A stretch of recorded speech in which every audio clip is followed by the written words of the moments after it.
It's the final mailbag before week 1 against the Tennessee Titans, my friends. Welcome in Broncos Country to the Broncos Breakdown by Chat Sports. A reminder that if you haven't done so already, hit that thumbs up icon. Help us grow the channel and help us be one of the fastest growing Denver Broncos channels on YouTube.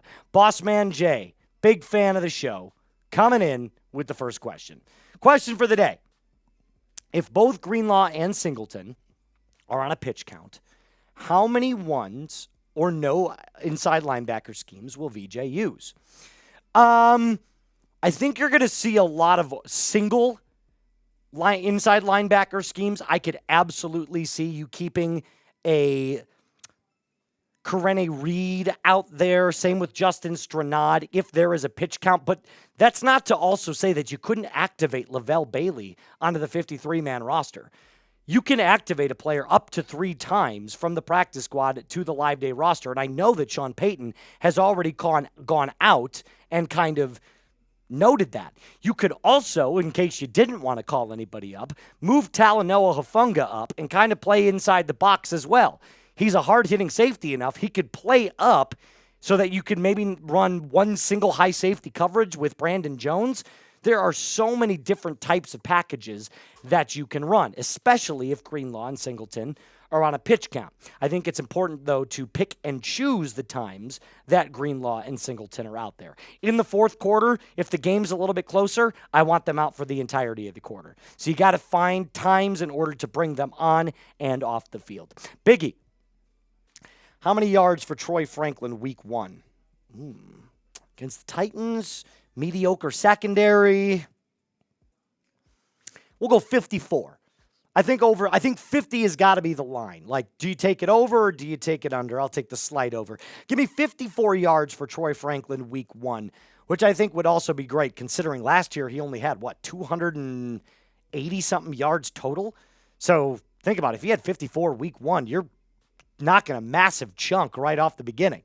Thanks, Biggie, for getting in. Jacob, Bo Nix over or under 35 touchdowns. 33 passing touchdowns, 3 rushing. So 36 total. So I'll take the over. This was one of the stat lines that I predicted earlier on in the season, was that Bo Nix was going to be a player that was in a top 5 dark horse candidate for MVP. And I think if you gave him 4,400 total yards, 4,000 passing, how about 400 on the ground, 36 total touchdowns, 10 INTs, he would absolutely be in the conversation for MVP. So I'm going to say over for Bo Nix on 35 touchdowns. Before we get into more questions, my friends, I need you to do me a favor. Download the PrizePicks app today. It is the best place to get real money sports action all season long. Here's what you have to do. Go to your app store, click the download button, and use code CLNS to get $50 in lineups after you play your first $5 lineup. You could win up to 2,000 times your money on PrizePicks this year. All you have to do is pick 2 to 6 players, their stat projections. If you get your picks right, you could cash in and win up to 2,000 times your money. Which players are going off? Which ones aren't? Download the PrizePicks app. It only takes 60 seconds to turn your sports opinions into real money all season long. Use code CLNS to get $50 in lineups after you play your first $5 lineup. That's code CLNS to get $50 in lineups after you play your first $5 lineup. PrizePicks. Run your game. Dr. Checkmate. Cool name. Are you ultimately surprised they went with 2 quarterbacks? No, I'm not. After what Stidham showed and what Bo Nix is, I feel like they were just going to go with 2. And remember, you could always call up Sam Ehlinger to the 53 if one of those players goes down. Knock on wood. If Stidham gets hurt in practice or if Bo gets hurt in practice and has to go down for a week or 2, you could call up Ehlinger and he could replace that second one. There's plenty of free agent quarterbacks, by the way, that you could go out and sign if you needed to in an emergency. So I'm not worried about them keeping 2 quarterbacks. It's not surprising to me. I figured this was going to be how it was. Danny, fan favorite of the show.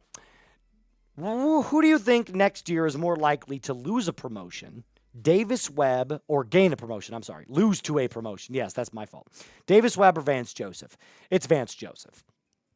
If he goes out and has a top 3 defense again like he did last year, he's almost certainly going to get a job. Not even just interviews. Like, I'm expecting him to get plenty of interviews after this season, but he will get a head coaching job if the Broncos have another top 3 defense.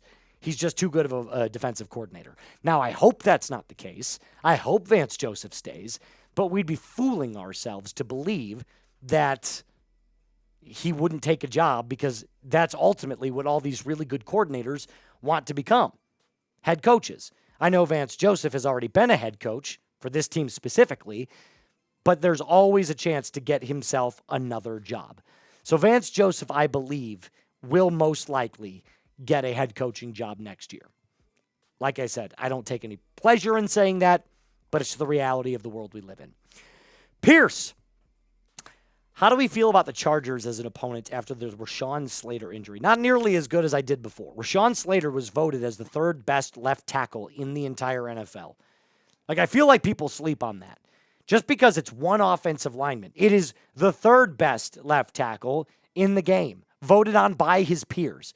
He is that good.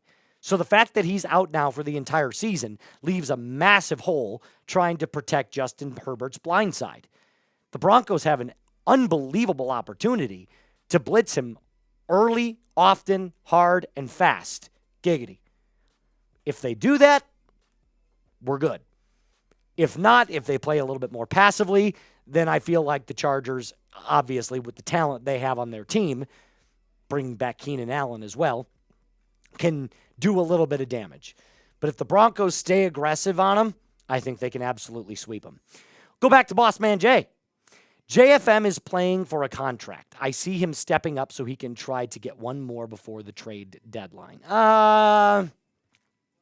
Yes.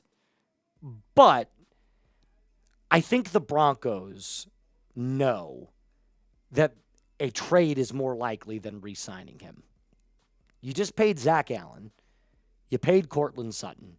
You're about to pay Nick Bonito. I don't know that they can pay John Franklin Myers what he's asking for and remain cap compliant. I just don't think the Broncos have it. Especially that in a couple of seasons, remember, there's a guy that wears number 10 that you're going to have to pay. And you're not going to have to pay him $20 million a year. You're going to have to pay him 50, maybe 60.